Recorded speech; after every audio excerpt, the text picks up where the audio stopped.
When inflation headlines cool down, many families are told that the worst has passed.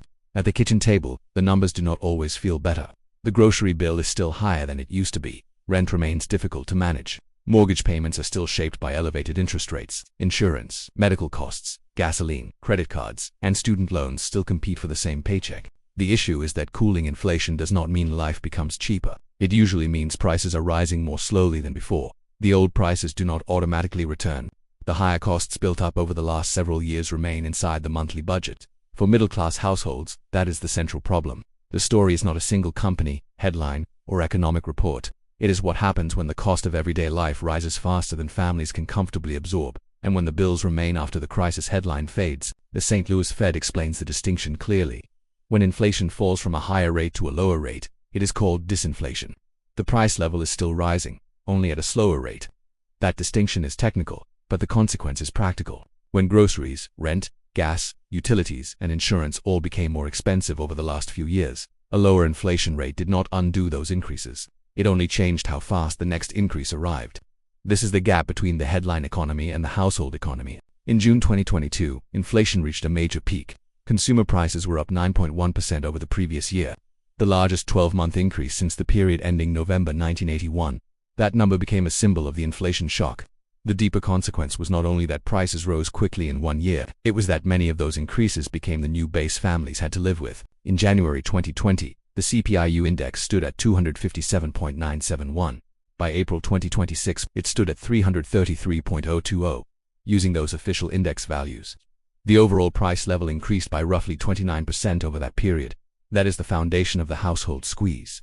A household does not pay bills in percentages, it pays in dollars. When the same basket of everyday needs costs much more than it did before, people can feel poorer even when the latest inflation rate looks calmer than the peak. Prices rose sharply over several years. The inflation rate later cooled. The higher price level remained. For regular people, that meant paychecks had to stretch across a permanently more expensive budget. Official reports showed that the pressure has not disappeared.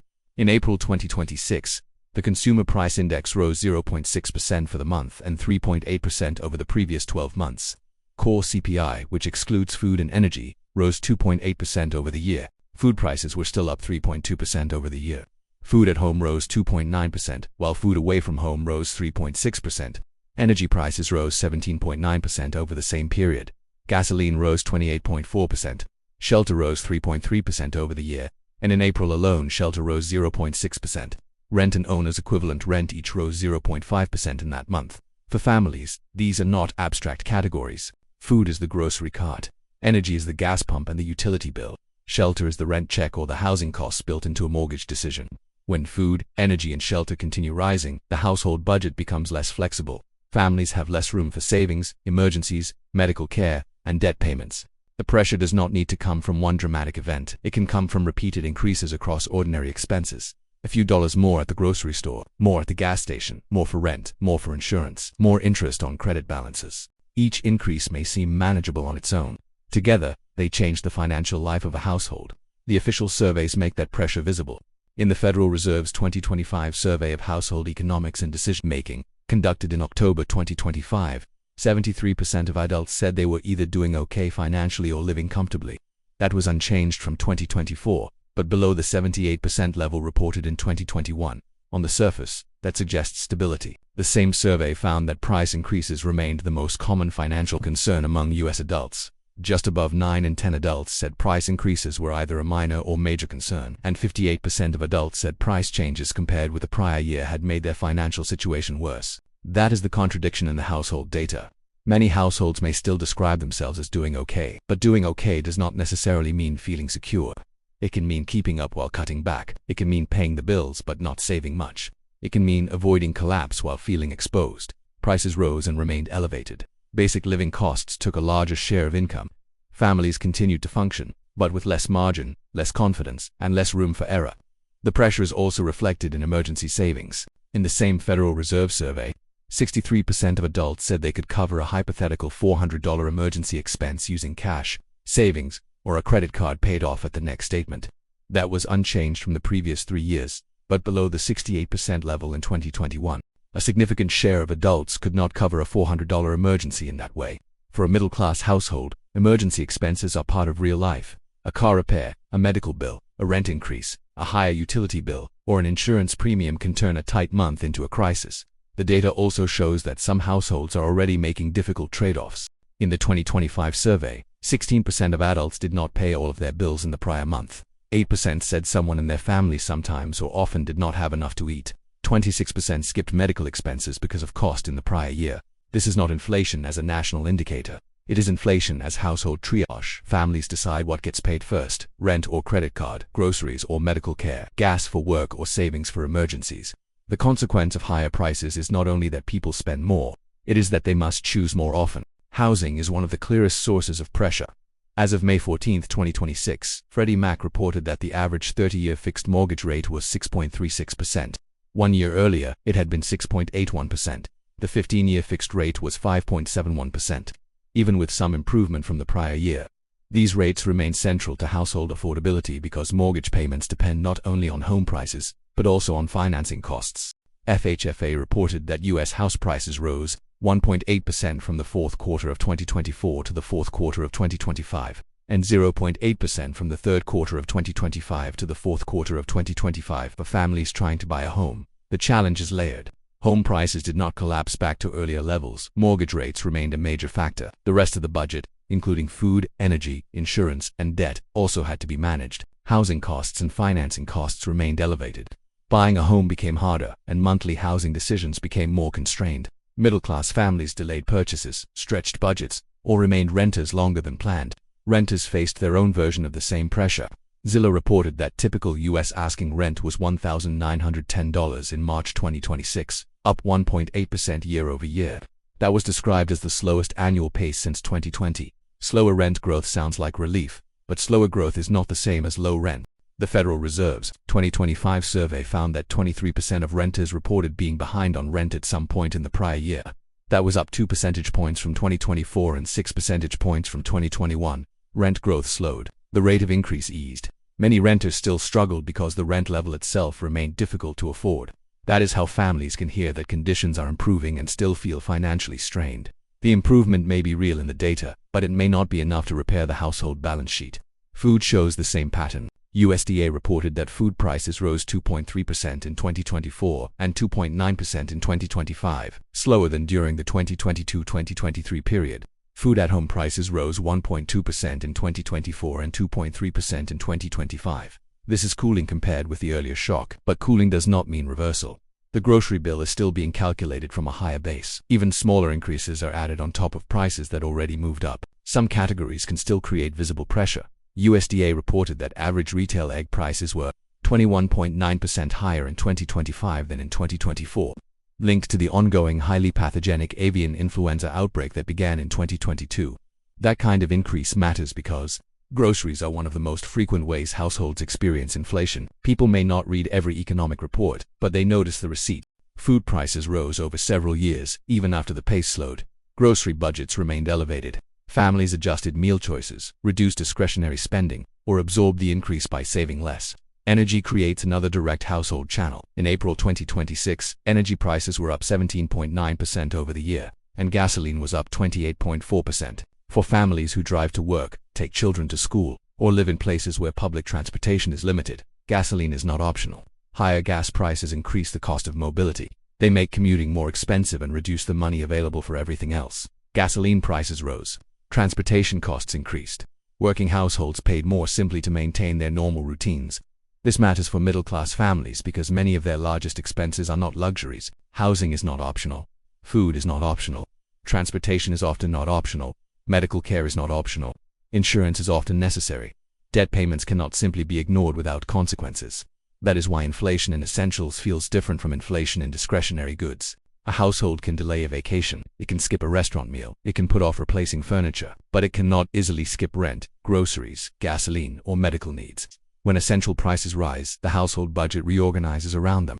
Debt data shows what can happen after years of pressure. In the first quarter of 2026, total U.S. household debt increased by $18 billion to $18.794 trillion, according to the Federal Reserve Bank of New York. Mortgage debt stood at $13.191 trillion.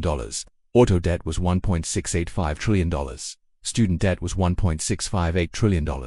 Credit card debt was $1.252 trillion. HELOC debt was $446 billion. Aggregate delinquency was 4.8% of outstanding debt in some stage of delinquency. Serious delinquency flows were especially high in some categories: 7.10% for credit cards, 2.97% for auto loans, 10.86% for student loans, and 1.48% for mortgages. The New York Fed also reported that about 2.6 million student loan borrowers more than 120 days past due had loans transferred to the U.S. Department of Education's Default Resolution Group. Daniel Mangrum, a research economist at the New York Fed, said that aggregate household debt levels rose slightly, while student loan delinquencies were returning to pre-pandemic levels.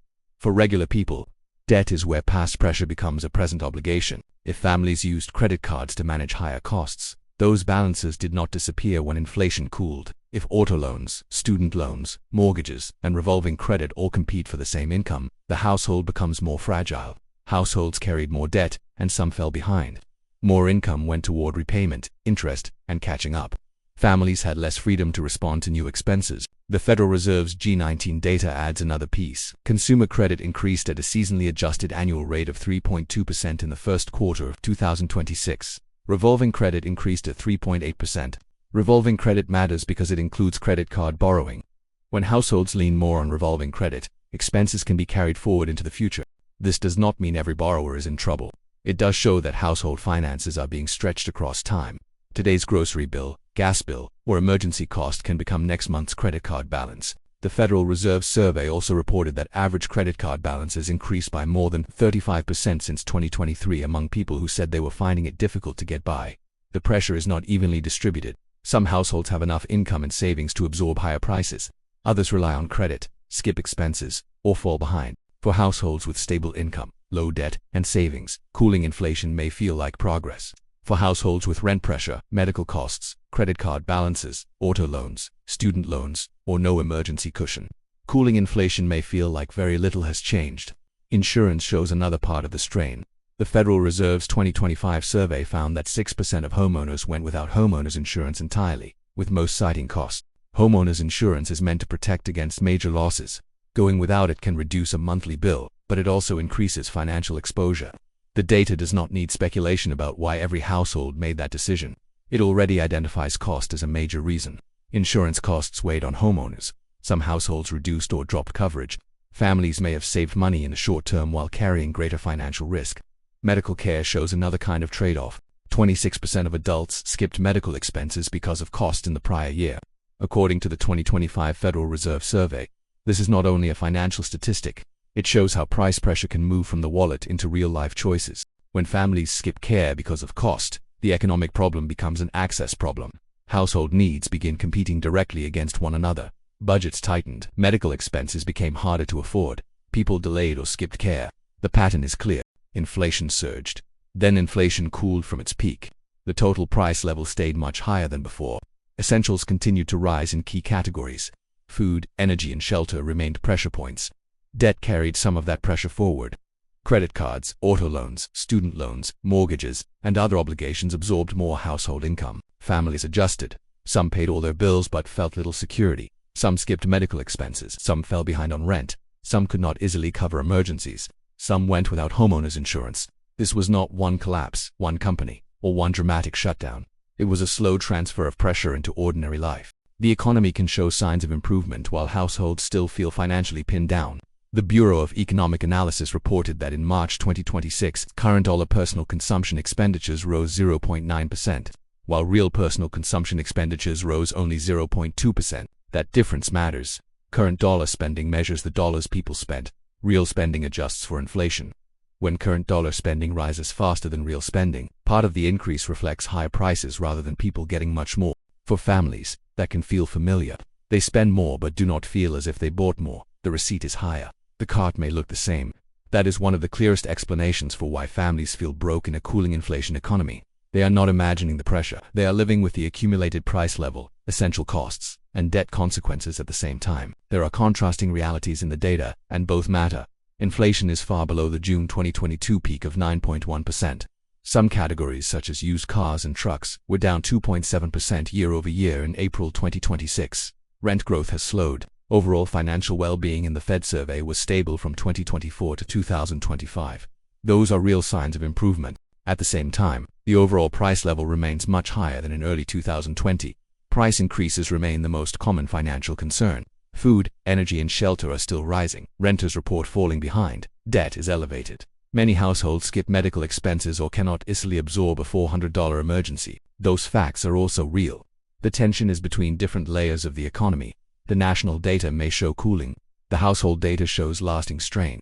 For a middle-class household, the household layer is the one that matters most. It is the layer where a parent looks at the grocery receipt, where a commuter watches the gas pump, where a renter checks the due date, where a homeowner compares insurance costs, where a family decides whether a medical bill can wait, where a credit card balance becomes the bridge between income and expenses.